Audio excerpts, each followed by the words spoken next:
काजल एक multinational company में HR थी। काफ़ी अच्छा पैकेज था उसका।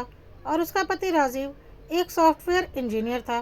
दोनों बेंगलुरु में जॉब करते थे और मिल बांटकर अपनी गृहस्थी और नौकरी दोनों अच्छे से चला रहे थे। इसी बीच कुछ दिनों के लिए काजल के सास ससुर उनके पास रहने के लिए आए थे, जिसकी वजह से काजल हमेशा चिंता में रहती थी कि कहीं उससे कोई गलती ना हो जाए और सास ससुर को दुख ना हो। आज काजल को ऑफिस में थोड़ी देर हो गई थी और वह जल्दी से जल्दी घर पहुंचने की कोशिश कर रही थी। साथ ही साथ उसे चिंता थी कि पता नहीं सासू माँ क्या बोलेंगी। ऑफिस में देर होने के कारण हड़बड़ाती हुई काजल घर पहुंची तो पति राजीव किचन में खड़े थे। काजल यह देखकर हैरान रह गई कि राजीव ने सब्जियां डालकर पुलाव बना लिया था और रायता बनाने की तैयारी कर रहे थे। बेशक किचन कुछ फैला हुआ था, लेकिन फिर भी जिस काम की टेंशन से काजल का दिलो दिमाग भारी हो रहा था वह हुआ मिला तो उसने राहत की सांस ली। उसका तनाव एक क्षण में तिरोहित हो चुका था। यह उसके लिए हर्ष मिश्रित आश्चर्य की बात थी कि राजीव रसोई का काम करना जानते थे। अभी इस झटके को वो आत्मसात कर ही रही थी कि एक नई चिंता उसे सताने लगी। राजीव तो काजल की मदद करने के लिए खाना बना रहे थे, पर सासू माँ वो कहाँ थी। आज पहली बार मैं उनके सामने इतनी देर से आई हूँ। पता नहीं वो सीधे मुंह बात भी करेंगी या नहीं। काजल अभी भी रसोई में खड़ी सोच ही रही थी कि राजीव ने उसकी आंखों के सामने हाथ लहराया। नींद से जागो मैडम, अब तक तुम्हें बचाने के चक्कर में माँ की लल्लो चप्पो कर रहा था। अब आगे तुम खुद ही संभालो। माँ बहुत गुस्से में है। अभी कह रही थी बहू बेटियों को इतनी देर तक बाहर रहना ठीक नहीं। ऐसे जॉब का क्या फ़ायदा जो आदमी को घर ही भुला दे। हम पहली बार यहाँ तुम दोनों के पास आए हैं, कम से कम हमारा ही लिहाज कर लेती। अभी ये हाल है तो आगे पीछे पता नहीं क्या करती होगी। पति की बातें सुनकर काजल के हाथ पैर ठंडे हो गए। काजल और राजीव की शादी को अभी 3 महीने ही तो हुए थे। काजल जहाँ अपने माता पिता की इकलौती संतान थी, वहीं राजीव अपने 3 भाई बहनों में सबसे छोटे थे। पढ़ने पढ़ाने और उसके बाद नौकरी के चक्कर में दोनों को ही लव शव का समय ही नहीं मिला। सही समय पर पेरेंट्स ने मिलवाया तो दोनों को ही एक दूसरे का साथ भाग गया। इसमें इस बात की भी बहुत बड़ी भूमिका थी कि दोनों एक ही शहर में जॉब करते थे। चट मंगनी पट ब्याह हुआ और शादी के फौरन बाद ही दोनों अपनी अपनी नौकरी के कारण कानपुर से बेंगलुरु आ गए। अभी एक दूसरे को जानने समझने की कोशिश कर ही रहे थे कि पिछले हफ्ते राजीव के माता पिता उनके साथ समय बिताने की इच्छा से उनके पास रहने आ गए।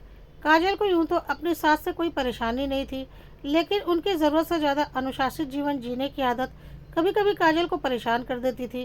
राजीव की माँ एक अध्यापिका थी और कुछ समय पहले ही सेवानिवृत्त हुई थी। अपने पूरे जीवन में उन्होंने हर काम बहुत सलीके से और समय पर किया था। इस सलीके और अनुशासन को उनकी आदत पड़ चुकी थी कि अब अगर मस्त मौला काजल की कोई बात उन्हें पसंद ना आती तो वह कहती तो कुछ नहीं, लेकिन उनके हाव भाव काजल को बता देते थे कि ये बात उन्हें पसंद नहीं आई है। काजल जो कि पहले से डरी हुई थी, राजीव की बातों से और घबरा गई। उसने जल्दी से मुंह हाथ धोया, कपड़े बदले और हिचकिचाते हुए अपने सास ससुर के कमरे में उनसे बातचीत करने चली गई। अरे काजल आ गई, आज बहुत देर हो गई। उसे देखते ही सास के मुंह से निकला, वो हाँ माँ। काजल कुछ कहने की कोशिश की, इससे पहले ही उसकी सास ने उसे टोक दिया। तुम्हारा चेहरा पीला पड़ गया है, बहुत थकी हुई लग रही हो। जाओ, जाकर खा पी कर समय पर सो जाओ। काजल को कुछ समझ में नहीं आ रहा था, माँ इतनी शांत कैसे है। शायद ये तूफान से पहले की शांति है। सोच में डूबी काजल के मुंह से निकला, माँ आप और पापा खाना। बाकी शब्द उसके मुंह में ही रह गए। तुम्हारे पापा और मेरे लिए मैंने दलिया बना लिया था। तुम जानती हो हम ज़्यादा लेट खाना नहीं खाते। सास की बात सुनकर काजल के दिमाग में अनार फूटा। आ गई अपने रूल्स एंड रेगुलेशंस पे, अब क्लास लेंगी मेरी। सासू माँ की आवाज़ से उसके दिमाग के सरपट दौड़ते घोड़े को फिर से ब्रेक लगाया। तुम दोनों के लिए पुलाव राजीव ने बना लिया है, और कुछ चाहिए तो बता दो, मैं बना देती हूँ। अपनी सास की बात सुनकर काजल सकपकाई कि उनका चेहरा देखने लगी मानो कोई चोरी पकड़ी गई हो। इतना हैरान मत हो बेटा, मैं जानती हूँ कभी कभी मेरा व्यवहार कुछ ज़्यादा ही सख्त हो जाता है, क्योंकि मुझे लगता है हर व्यक्ति को अपनी जिम्मेदारी समयानुसार निभानी चाहिए। इसका मतलब यह नहीं है कि मैं एक कामकाजी महिला की समस्याओं को नहीं समझ सकती। मैंने जीवन भर स्वयं स्कूल में पढ़ाया है और मैं अच्छी तरह से जानती हूँ कि एक औरत के लिए घर बाहर की दोहरी जिम्मेदारी निभाना कितना मुश्किल होता है। सारे काम सिर्फ उसके हिस्से में ना आए, इसलिए मैंने अपने बच्चों को घर का काम सिखाया है। आज मैं चाहती तो खाना बना सकती थी, लेकिन यहाँ तुम्हारे साथ राजीव को रहना है। हम तो 2-4 दिन रहकर चले ही जाएंगे। राजीव को अपनी पत्नी का हाथ बटाने की आदत होनी चाहिए।